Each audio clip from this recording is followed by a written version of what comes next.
আমরা আজকে কোথায় আছি? বান্দরবন। ইয়ে খাইতেছে, দেখ কাঁকড়া শ্যাওলা খাইতেছে। কই?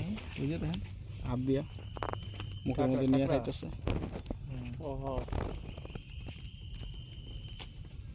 এইগুলা কি?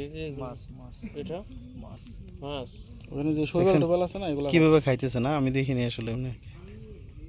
এই যে ওই দেখেন কি সুন্দর করে মুখে নিচ্ছে না, দুই হাতে খাইতেছে, ডান হাত বাম হাত নাই। এই মাহবুব, গরম জলে এসে তোমার কেমন লাগতেছে? খুবই ভালো লাগতেছে, ইচ্ছে হচ্ছে আরো 2-1 দিন থাকার জন্য। এখানে থাকতে মন চাইতেছে? অবশ্যই। কেন মন চাইতেছে?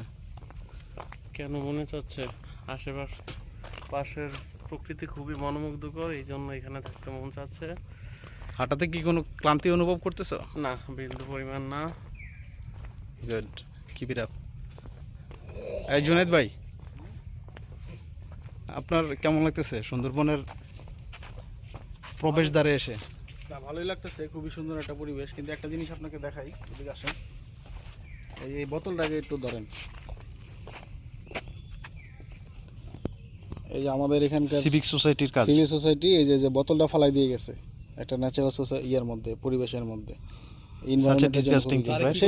সে কিন্তু এটা চাইলে হাতে নিয়ে যেতে পারতো, কিন্তু না করে তারা এখানে পানিটা ফালাইছে, বোতলটা ফালাইছে। তবে চাইলে জুনেদ ভাই কিন্তু যদি মানে উপকার করার মন মানসিকতা থাকে, চাইলে জুনেদ ভাই সেটা উঠায় উপরে রাখতে পারে। সেটা তো আমার অবশ্যই ইচ্ছা ছিল, কিন্তু এখানে নামার কোনো স্কোপ নাই। আচ্ছা আচ্ছা।